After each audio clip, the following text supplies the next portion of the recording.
You essentially have 6 15 power creatures with menace attacking opponents' faces. Hi, it's Vex, and today we are playing with Urza, Chief Artificer. That's right, this is not the Meld Urza that we had a deck tech on earlier. This is the Commander Precon. And if it looks weird because it's in new border, that's right.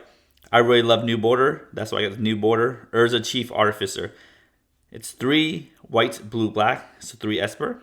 Affinity for artifact creatures, which is great. So it gets cheaper, even with commander attacks getting cheaper, the more artifact creatures you have. It's 1 generic mana cheaper for each artifact creature you have, including the commander attack. So if you play Urza, it dies. And then you want to play Urza again. If you have 5 creatures, all the generic goes away. Then you just play white, blue, black. So that's really neat. Then it gives you artifact creatures you control haste. I mean, not haste, menace. Why did I say haste? I meant menace, Menace. And also, more abilities, that's right. At the beginning of your end step, create a 0/0 colorless construct artifact creature token with this creature gets +1/+1 for each artifact you control. So it grows big. Again, it's pretty simple. Brothers War wants you to have artifacts. The more artifacts you have, the bigger the token becomes, and every turn it poops out a 0/0 KARNSTRUCT token. That's right. Speaking of tokens, don't forget to have all your tokens here. As you can see, you have different KARNSTRUCT tokens from a variety of sets. Modern Horizons 1, even the brand new Dominaria remastered. Here, KARNSTRUCTs from Modern Horizons 2, and then a Commander set. So have your tokens. I also have the deck list in the description below if you want to check that out. But right now, we're going to go to the deck tech. Well, speaking about Karn, this is the original Karn Scion of Urza that generated the original constructs right there that we see. These are all the other cards that do generate constructs. I was going to say constructs, 0/0 constructs.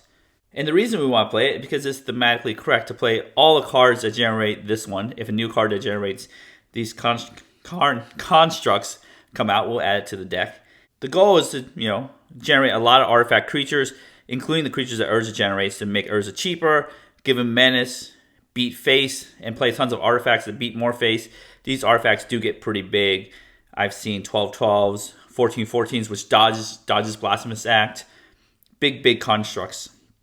So these are the 5 additional cards that generate these 0/0 artifact creature tokens that get +1/+1 with each artifact you control. It includes itself, right? But if somebody plays a dress down, removes this ability right here, it automatically dies because this is 0/0. Let's go through these cards. We have the original Karn Scion of Urza, 4 mana value. You reveal the top 2 cards of your library, and opponent chooses one of them. You put the card in your hand, exile the other with a silver counter. Then -1, you put a card with silver counter into your hand. So essentially, the opponent gives you the worst card of the 2, then you have the -1 to get the better card. -2, make a dude. That is what we'll be doing. -2, make a dude. We have Urza, High Lord Artificer. The other Urza that ETBs makes a dude. Then you tap an untap artifact you control, add blue. The ability is actually strapped to Urza, not strapped to the construct. So the construct that comes into play that turn can tap to make blue right away. Then you can pay 5 mana, exile top card of your library. Then you may pay a card without paying its mana cost. It does follow timing restrictions. We have Urza Saga itself. So Urza made Karn. This is another Urza. Then you have Urza Saga that tells the story of Urza. ETB, it gets the ability to tap for a mana. It is a land. And chapter 2, and it gets the ability of 2 tap, make a dude. Chapter 3, search for a artifact with mana value 0 or 1. Exactly, not mana cost 0 or 1, not mana value. Exact cost. Then you have a new card. New cards that you probably have never seen before, or you might have seen before. Digsite Engineer, 2 in white. Whenever you cast an artifact spell, any spell, creature or non-creature, you may pay 2 generic. If you do, make a construct, which is great. Urza's Command, choose 2. So 2 green, what are we talking about? 2 blue, blue. Instant.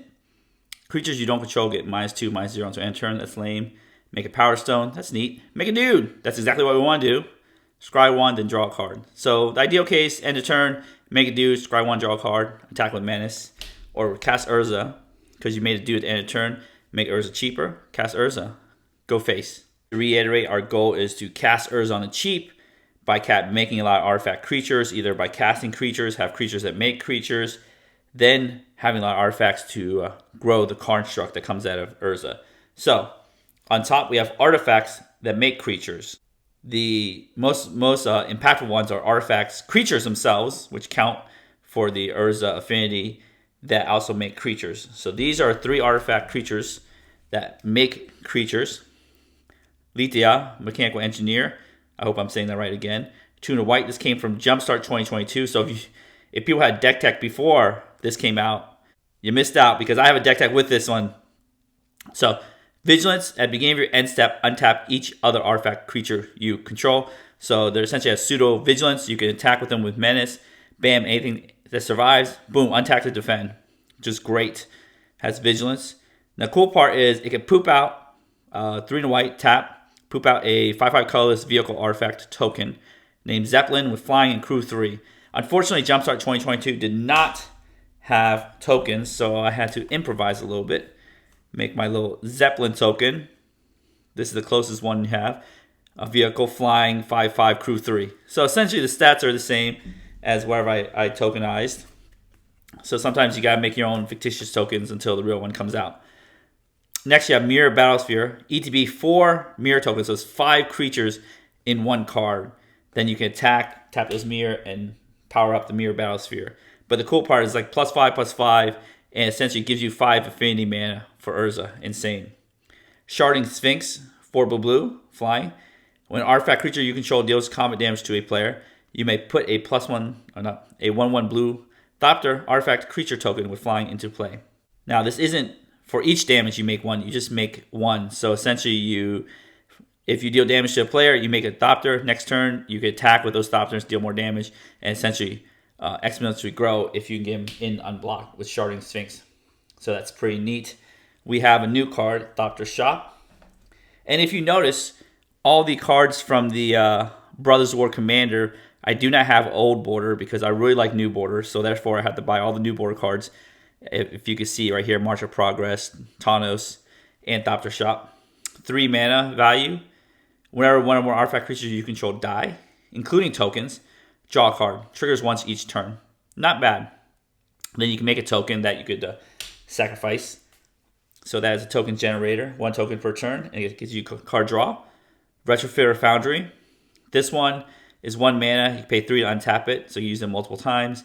Make a servo, sack the servo, make a Thopter, sack the Thopter, make a 4/4 construct. So that is pretty neat in itself. So those are artifacts that make more artifacts. Then we have non-artifacts that make artifacts, and these are very impactful. Usually I try to limit this because I like having artifacts on the board to help the constructs grow, but these do make a lot of artifacts. We have Whirler Rogue, ETB, 2 Thopters, so essentially it's 2 artifacts, not bad. Then you make tap 2 untapped artifacts and make things unblockable. So your constructs don't have natural trample or anything, so making them unblockable is very, very valuable, so you can get in damage. You can do a 20/20 construct, 2 hits, bam.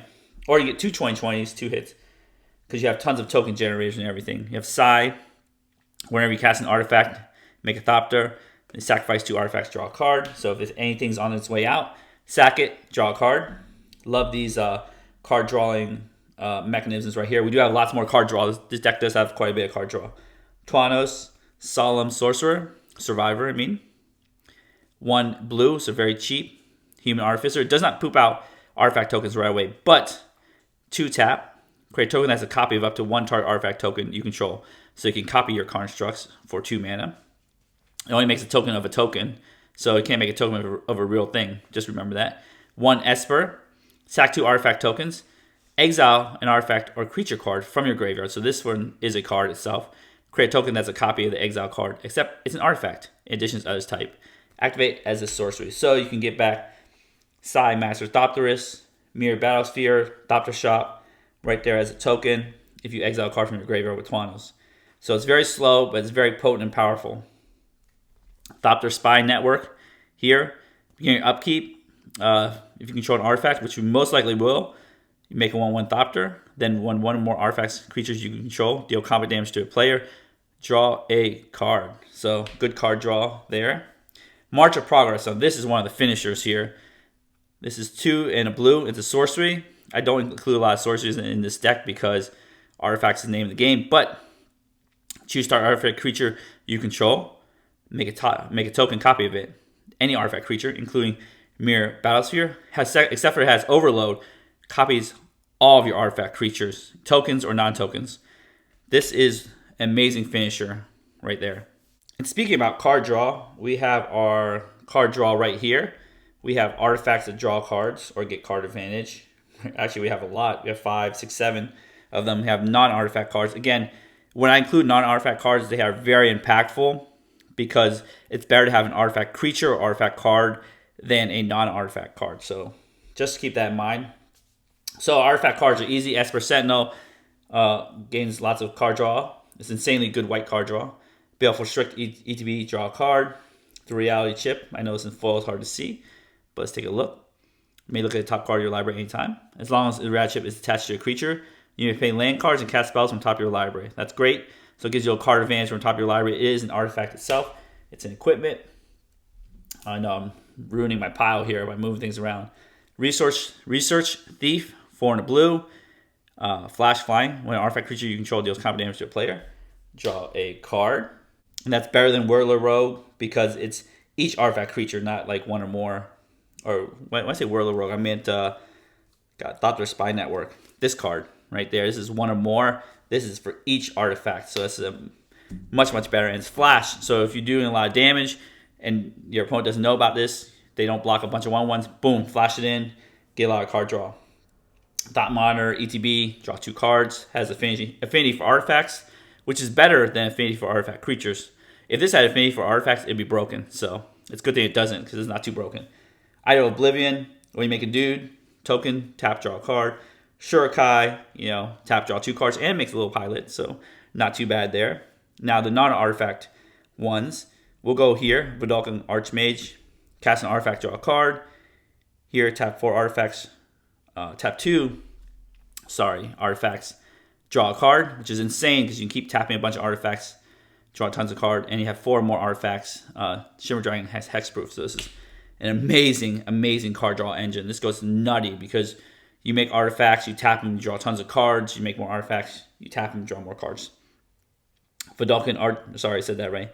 Loshin, Clockwork Scholar, 2 and a white, came from Commander Precon, of course, in an artifact deck, of course. I swear, this is an artifact deck, like multiple artifact decks per year. So artifacts are really, really strong, but this prevents all combat damage you dealt to attacking artifact creatures you control. So you just get into the red zone, you don't care because it prevents all damage. Then whenever one or more artifact creatures enter the battlefield under your control, draw a card. Only triggers once. So essentially, Loshio and Urza are like best friends. Urza poops on an artifact, you draw a card. Then maybe you play Thopter Shop during your opponent's turn, you draw a card. So there's lots of ways to draw cards during each opponent's turn, during your turn. This is, along with the other card draw spells, what I call value. The next section of cards, not a big section here, I call the Fatties and the Wincons. These are big fat boys. Nemesis essentially has the same text as a Construct, but it counts enchantments. Is an equipment, so you equip it to your constructs to give them +2/+2 for each artifact, which is insane. Captain Cannoneer has Improvise, can come down for the cheap. Ward 4 can get really big because when artifact ETBs put a +1/+1 counter on Kappa and it can't be blocked. That includes Kappa itself. You play Kappa, it turns into a 5/5. Next turn, you play a bunch of artifacts. Attack maybe with a 10/10. Get in there, unblocked. Then we have some Wincons. Marionette Master, right there. Fabricate 3 can come in with 3 servos or get +3/+3, which is really good. Then when an artifact you control is put into a graveyard from the battlefield, target opponent loses life equal to Marionette Master's power. So if it's 4 power, each time an artifact dies, like you crack a treasure, you deal 4 damage. So that is a Wincon in this deck. Or you can just go wide, make 3 servos, pump up +3/+3 for those constructs. Cyberdrive Awakener. Kaboom! Right here. 2 and a white. 2 and a blue. Flying. Other artifact creatures you control have flying. So it gives all your little constructs flying. Good evasion. When ETBs, essentially makes all your non-creature artifacts 4/4 with flying too, because it gives you flying. Makes everything 4/4s, including all your treasures and everything lying around, and boom, you swing in, you kill somebody. So this is definitely a finisher. This section we have a variety of different cards. We have some buffs. Essentially, these are the cards that buff your creatures. Another Urza. Urza, Prince of Krog. Artifact creatures you control get +2/+2. That's pretty neat. And then it also poops out tokens. 6 generic, create a token that's a copy of target artifact you control, any artifact. Accepts a 1/1 soldier creature token in addition to its other types. The cool part is if you copy your Construct, this Construct is bigger because it's a 1/1 instead of a 0/0. So that's interesting. Crypto Thrall. It's from Warhammer 40k. 4 mana value. It is an artifact creature construct. I keep saying construct for whatever reason. It just sounds cool, construct, doesn't it? Other artifact creatures you control have hexproof 3/3. The reason I chose this over Padim can do card draw, but this is an artifact creature, and it goes thematically with our commander. They have Bronze Guardian, Double Strike, Ward 2, gives all your artifacts Ward 2. And then it also has the power clause, not the toughness clause, of the constructs. So that's neat. Then you have another finisher here, which I should put in the finisher section, but I didn't. I apologize because it's more of a protection spell right here than a finisher to me. It can be a finisher because you give things flying, double strike, lifelink, all the jazz, protection from all colors, or it can also be a protection spell because it gives indestructible. So it's a double face card, modal card. That's what it's called. You have another semi finisher here in Shadow Sphere. I got this from constructed formats. Usually the constructs can be blocked with a 1/1 creature token, and sometimes you can't get through. You can tutor this with Urza Saga Shadow Sphere. It gives you lifelink and trample. Trample is the important part, and don't forget this clause. Permanents your opponent's control lose hexproof and indestructible until end turn. So you can kill those hexproof things. I wish it also said loses ward, because some things might have ward. Then you have Phyrexian Metamorph to copy. Graveyard hate spells that are artifacts. So it's cool. You play Soul Guide Lantern, keep it on the battlefield to grow your constructs, or you can sack it, draw, destroy everybody's graveyard except yours, or draw a card. Line Sash. It's a reconfigurable equipment. Graveyard hate's always good. Moving on to the removal suite, we're rounding out the deck. We do have a bunch of removal. I love having a lot of card draw. I love having a lot of removal, but we have removals that are artifact themed. Right here and this one here. 3 artifact creatures, which is amazing. Noxious Gearhold, ETB, destroy something, gain life. Steal a health card when it connects. Boom, destroy a bunch of stuff from your opponents. Angel Ruin. Actually like this card more and more. The 7 mana value is a high cost, but you can play in cycle. It has flying when ETBs. Exile 2 artifacts and enchantments. I love the exile clause because people are using their graveyards more and more. Getting rid of it permanently is a way to get rid of it permanently. You have Swords Plowshares. Dispatch is Metalcraft, exile target creature. I never use a tap mode. Always make sure you have Metalcraft before you play Dispatch. Then you have generically good removal here. Cyclonic Rift, Anguish Unmaking, Toxic Deluge, Void Ren. I should switch these two. Since, these two kind of do the same thing. I'm playing Esper, and I really just want to play Void Ren. Generous Gift might be a better use of that slot. I just want to play Void Ren because I like the card. That's what Commander's all about, playing the cards that you like. You don't have to play the optimal card. Even though this removal suite is pretty optimized, I must say. It could be a little more optimized, but, I digress. Anyways, we have another Board Wipe Farewell, kill your graveyard. Then we have Organic Extinction, 8 white, 10 mana. But you can improvise by tapping artifacts. Destroy all non-artifact creatures. All your constructs survive, everything else dies, all your artifact creatures, including these, survive. The next section is the ramp, and the cool part about it is we are playing Esper colors. We would traditionally play artifact ramp, but in this deck it's so much better because it fits with our theme. Yes, we are vulnerable to our Vandal Blast, but that's just the name of the game. We are playing a bunch of artifact ramps, artifact creatures that ramp, artifact creatures that tap for mana or get a land. We have the ultimate white ramp, Smothering Tide, but it makes artifacts treasures, which is amazing. We have the new card, Mightstone, and the Weak Stone. ETB, draw 2 cards, or a creature gets -5/-5. Add 2 colorless. Use it to cast some artifact spells, so extremely good. I think this is one of my staples. I need to put in my staple pile. Yeah, this is generic good ramp. Soul Wing, Wayfarer's Bauble, 2 mana ramp. Then we have artifact class, I consider this a little ramp because 1 in blue, you get the first class. First artifact spell you cast each turn costs 1 less. Then you level up, get an artifact from top of your deck. Then you level up again, and then you start pooping out tokens. So artifact class is there. Innocuous, I know is an enchantment, but it does have huge artifact synergies. And I meant to say Artificer's class. Oh man, these words are getting harder and harder for me to say. I apologize if I'm messing up all these words. Sometimes reading is difficult, and reading through a camera lens is even more difficult. The lands, we'll actually go over quickly. We have the 3-color lands along with Path of Ancestry. We are playing a bunch of humans or artificers, so we can get a little extra scry value there. The dual lands right here along with Bajuka Bog to get rid of graveyards because I hate graveyards. Every deck's a graveyard deck. Always get rid of those graveyards. Right there, the interesting lands of note are the artifact lands, the 3 indestructible colored ones, Darksteel Citadel, and then we have Treasure Vault to make treasures. I don't like to play the uncolored artifact lands from the original Mirrodin because I don't want to get Vandal Blasts into eternity, so I do want a little bit of insurance from that. Rounding out our land section, we have the 2 copy lands, which I always love to include. Reliquary Tower, just in case we drew too many cards. Buried Ruin, get some things back from our graveyard along with Academy Ruins, which I said, every deck's a graveyard deck because they have graveyard synergy somewhere. Inventor's Fair to tutor for, whatever we need at the time we need it. Our basic lands, which I actually really love. They just come in untapped, unquestionably untapped, very hard to destroy. It's just amazing. There's nothing more to love than basic lands. Anyways, we're going to shuffle this deck up. We're going to make a bunch of Karnstructs. But before we leave, don't forget to give the video a thumbs up, smash subscribe button, hit the notification bell to be alerted for new videos in the future.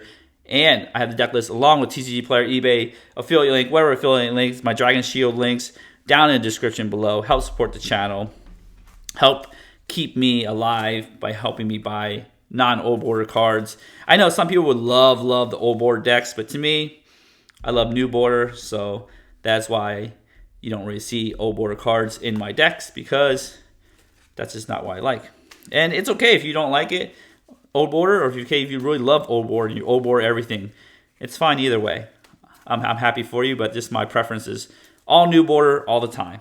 Anyways, we're going to shuffle this deck up, and we'll be right back. All right, we are back. Turn 1. Remember, this deck is not like a super explosive deck that you'll have explosive turns on. You might, but it's about slow and steady, making big dudes, attacking, and then winning.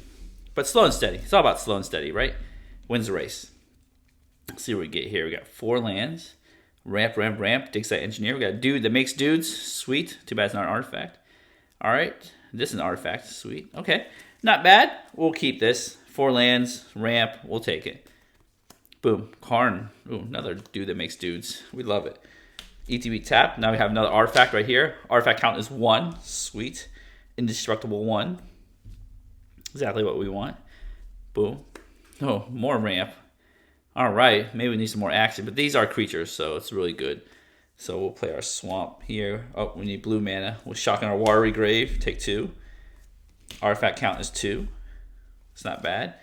Okay, got some ramp here. Then we'll pass the turn.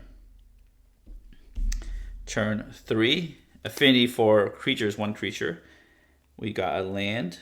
Let's see here. We'll play said land. We have options. Play Foundry Inspector, get more ramp. Ramp for Urza as well. We can cast Karn, Scion of Urza, has the word named Urza named in there. And then start making our dudes.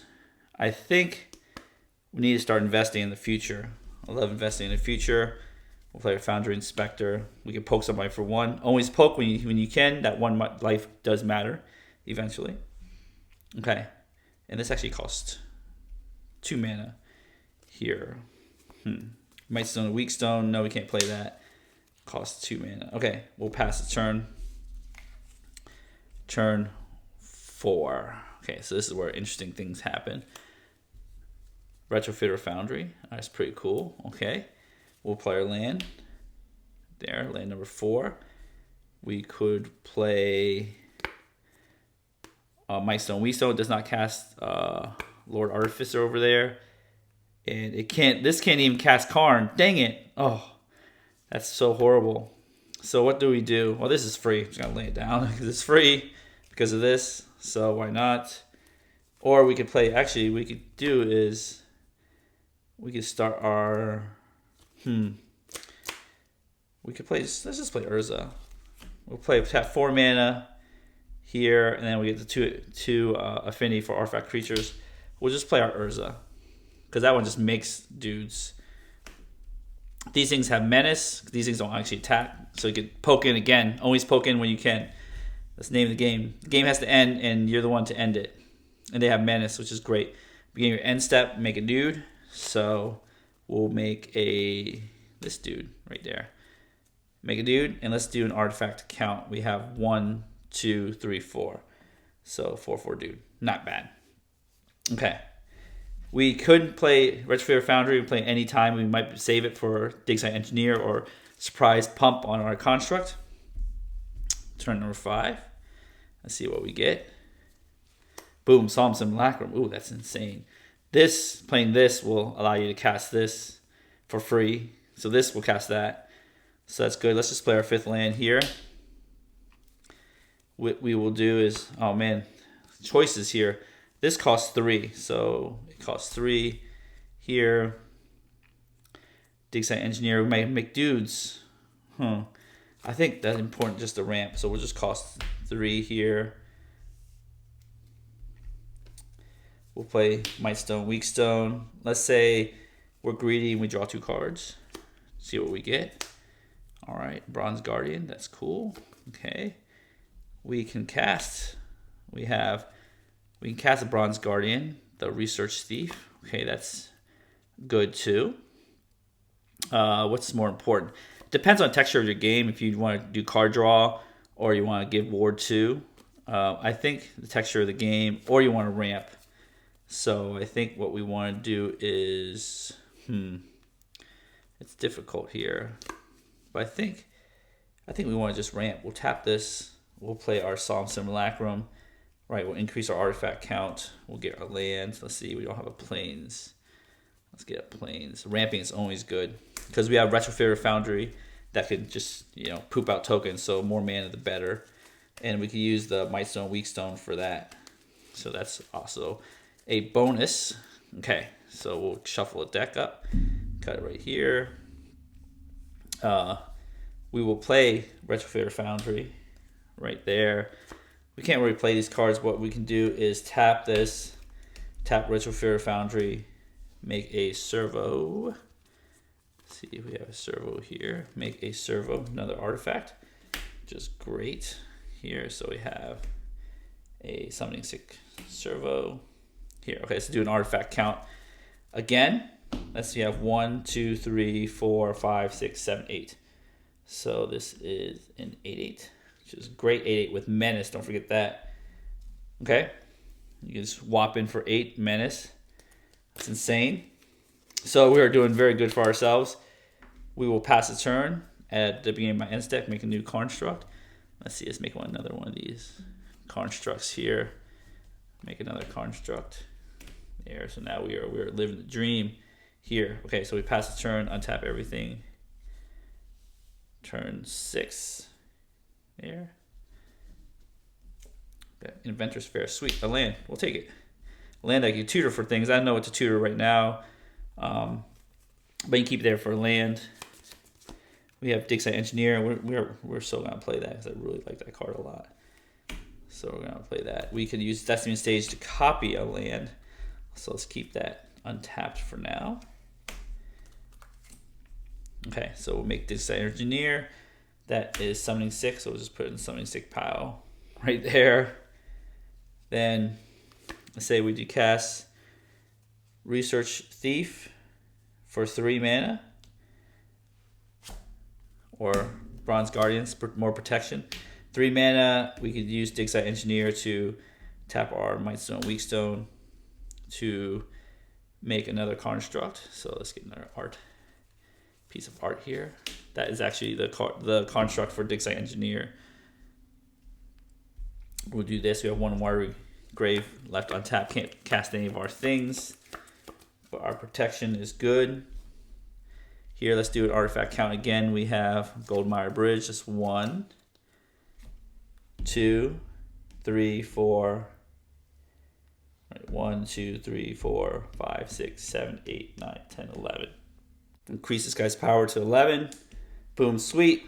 We can even pay our last mana to flip our servo, sacrifice servo, flip it into said Thopter. There, if we want to, we can attack with these menace here. All right, let's take one more turn because this is super fun. All right, end of turn. Urza will trigger. Make another dude that grows all our other dudes. Untap everything. This dude is kind of like a construct token too. It's big. It's big. Okay, draw a card. Planes, don't hate it. So you do this dude. You kind of can play Karn here. So yeah, you tap all the mana for Karn. Play Karn right there. -2 on Karn straight away. Make another dude. Right there, we have 1, 2, 3, 4, 5. 5 mana. I forgot this is not in the pile here. It's time for Research Thief. That costs 3. We should probably save our blue so we don't mess that one up. Research Thief costs 3.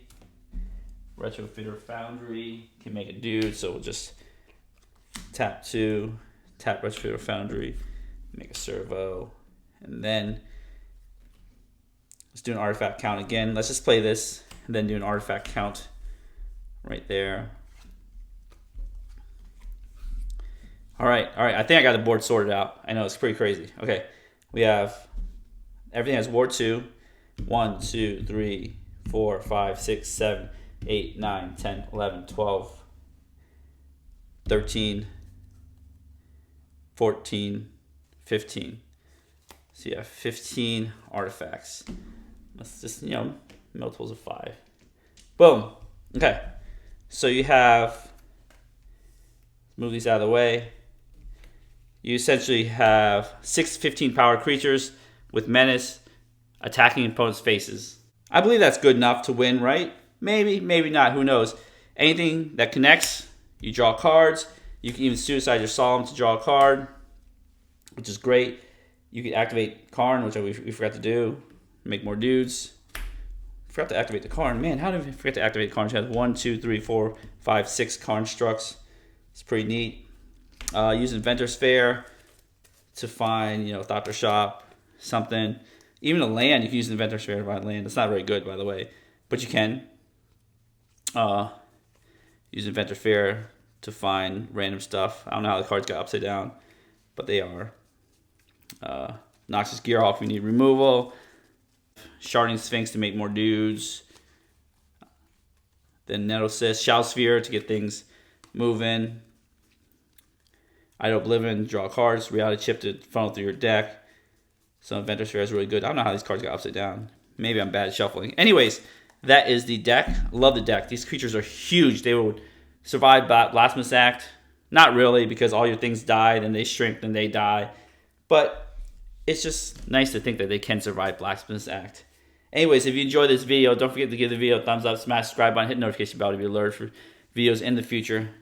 And I have all my links in the description below, along with the deck list, affiliate links, social links, all that cool stuff helps support the channel. Anyways, that's all I have for today, and I hope you have a wonderful day.